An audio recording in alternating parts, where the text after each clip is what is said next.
Yeah, that wind today is pretty fun. It's a good day for filming a semi-educational video on the art of the tail dragger. The wind is not playing with me today. Today we're going to see a few bad landings and a couple good ones just to showcase kind of how to land in the tail dragger. Tail dragger pilots, especially younger ones, are becoming kind of a scarcity in today's world. Most airplanes are nose wheel, but sometimes you get a guy like me that realizes some of these tail draggers are less expensive than the Cessnas for a few different reasons.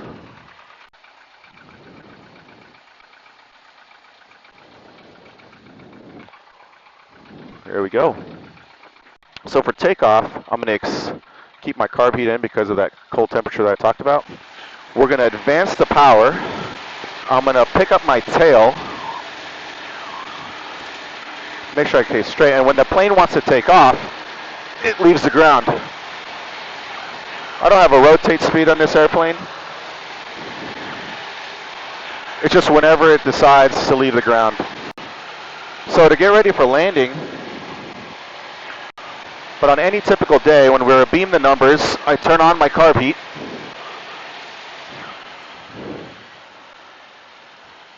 And I pull the power all the way back to idle. So the majority of my landings are with no power, essentially. It's a power idle setting, so my throttle is all the way back. I just pitch the airplane down to capture 55 miles per hour on my airspeed indicator, which is different from our ground speed. There's some of that wind that we were experiencing. And this is what's going to give us our best glide.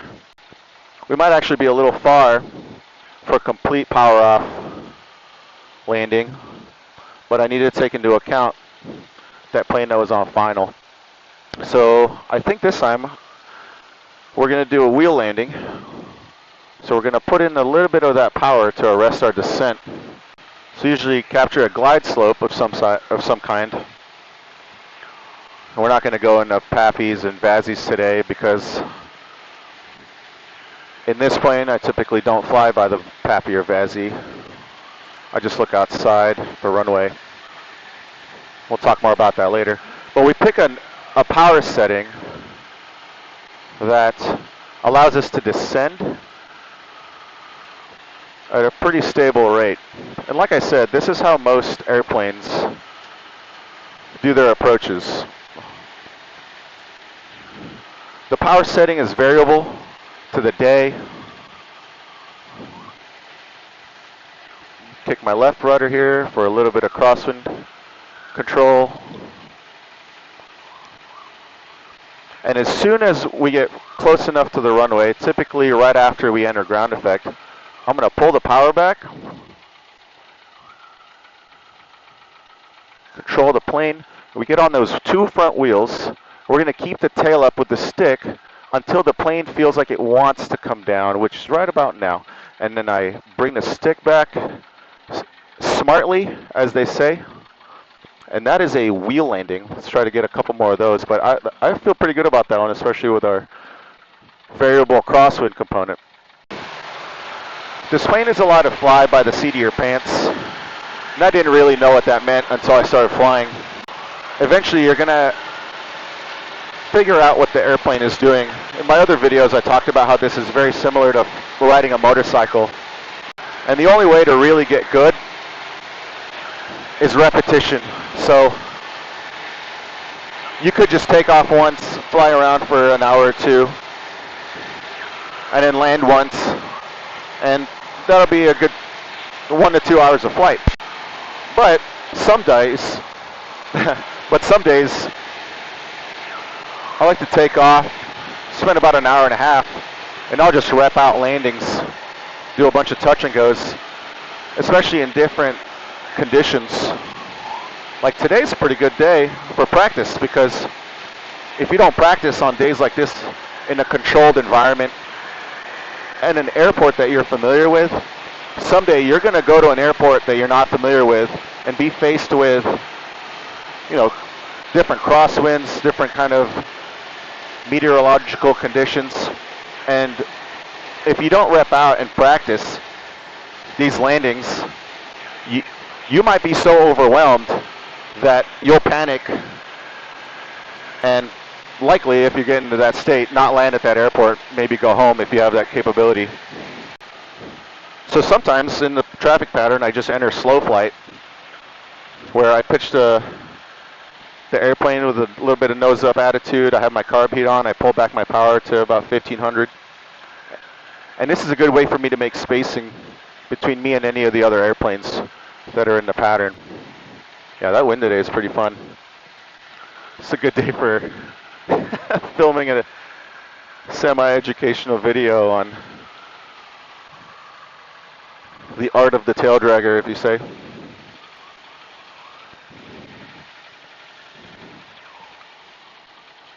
So I pull my power all the way back. We got a plane that's on a short final. And since I fly so slow, I can turn base now. Just keep an eye on my airspeed, always glancing at all my instruments, making sure I'm not missing anything. Just constant scanning, outside, inside. Inside peanut butter, outside jelly. There we go. So this is a typical approach for me, whereas I keep my pattern a little tighter.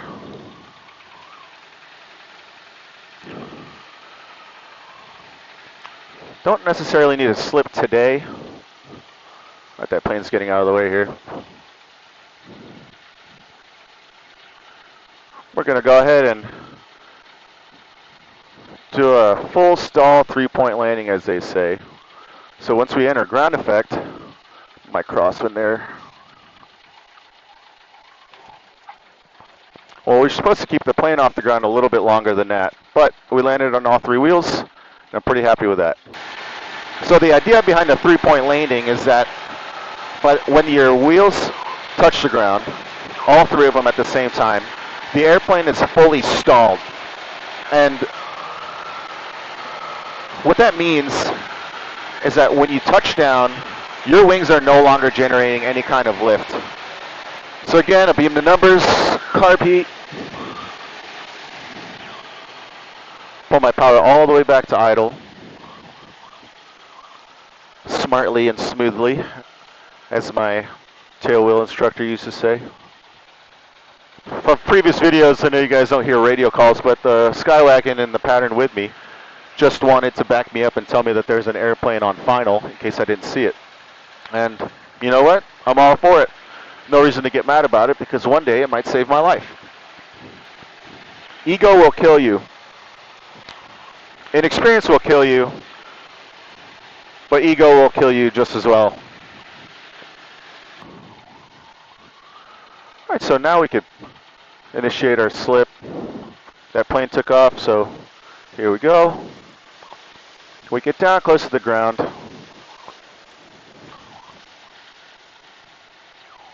Rest our slip. Get into this ground effect. You feel it. Left rudder, slowly back, slowly back, slowly back, slowly back. And I'll take it.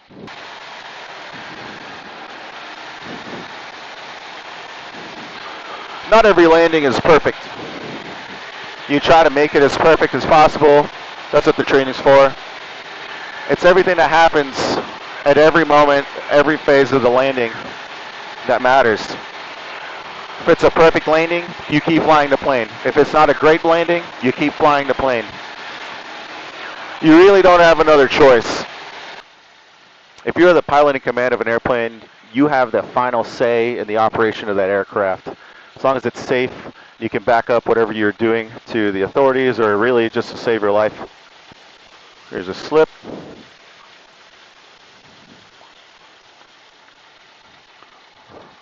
Rest that slip, feel that ground effect. You really feel it. It's like a cushion. This might be good. Not my best, but again, it works. We had a bright orange light sport in front of us, and I don't see it. I see it now. Perfect. So for wheel landings, I typically go a little bit farther than my normal traffic pattern.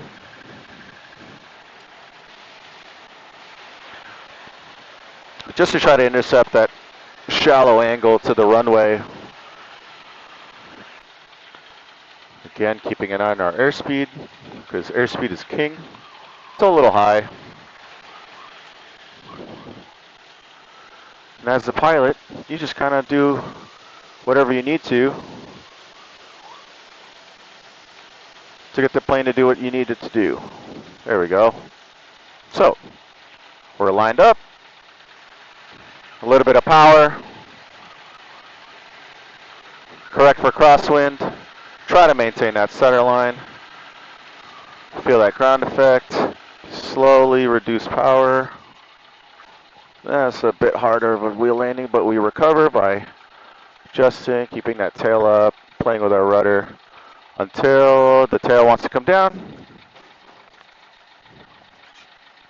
Tail came down a little bit too fast, but this is for entertainment and to show that I'm not perfect, and no pilot is.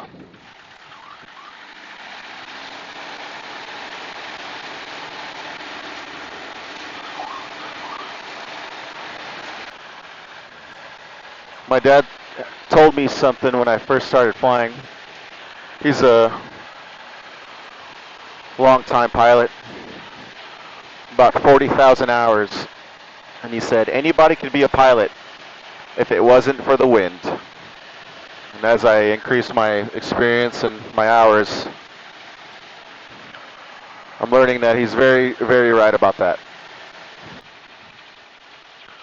This pretty airplane on the hold short here. Hopefully we get it on the camera.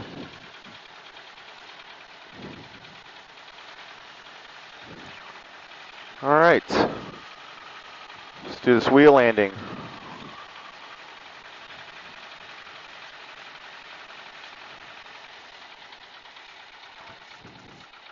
Bit hard, again. I'm gonna try to rep out some wheel landings here because the wind's giving me a hard time. And I really just want to get a good one on camera. All right, this is more like my typical wheel landing approach. So what we need to do is pick a power setting, and it could keep changing on your approach based on what the plane is telling you it needs to maintain this glide slope that you picked. And ideally, we'll maintain this all the way to the runway.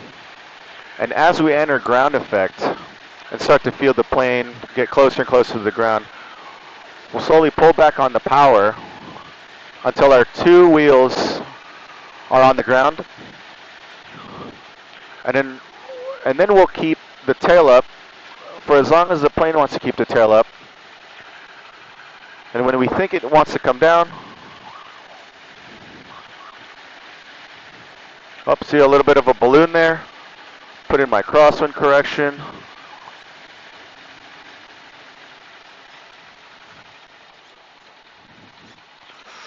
The wind is not playing with me today, but we prevail. That rudder work, put the tail down smartly, always on the rudder. You can't stop flying this plane until it stops moving.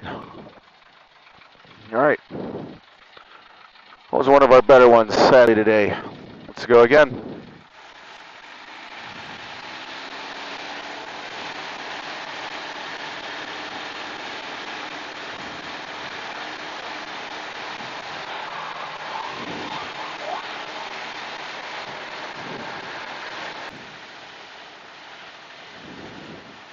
Look at that beautiful sundowner.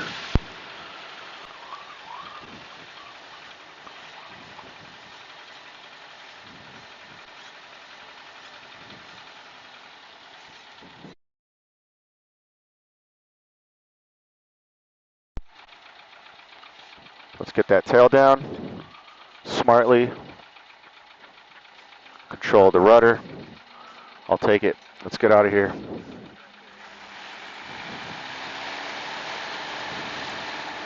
Get off the runway. Yep, there we go. Easy. For a while I kept thinking that people that get to sit in the front of their airplanes had such a better life. But I mean, I'm really liking the back seat here. The view is amazing. Look at all these windows I got. I have pretty good perspective on everything. Really, the time when it matters the most is when I'm taxiing, because I can't see over the front. But there's ways around it. But for the most part, the people are like, well, you got to sit in the back. It's really not that bad. I've actually learned to really love it.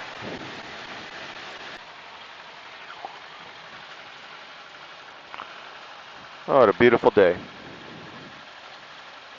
I'm so fortunate. Very blessed. I thank the Lord for this every day. All right, so we're plenty high, I'd say. But this will be good for our three-pointer. I'll get to slip down just fine. Pretend like we got to clear some trees or something, you know, like, oh, there's like a lot of trees. There's a really short runway, so as soon as you're clear of the trees, we'll slip down, land as short as possible. These are the mental exercises, because I think I'm barely moving over the ground. Yeah, I don't know. See what my ground speed is. Yeah, 39 knots. 55 indicated. All right, we can still do a slip. Plenty low.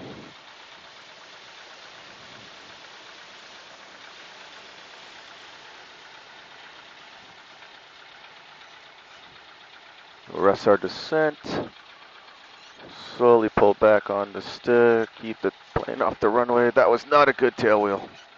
That was not a good landing. But we made it. I think with that we'll call it a day, because I got to use the bathroom. That is Paul turning off. Who's that? Oh, hey. What's up, man? J3 Cub 275 is clear the runway at Alpha 6, taxiing the north hangars via Alpha Permission.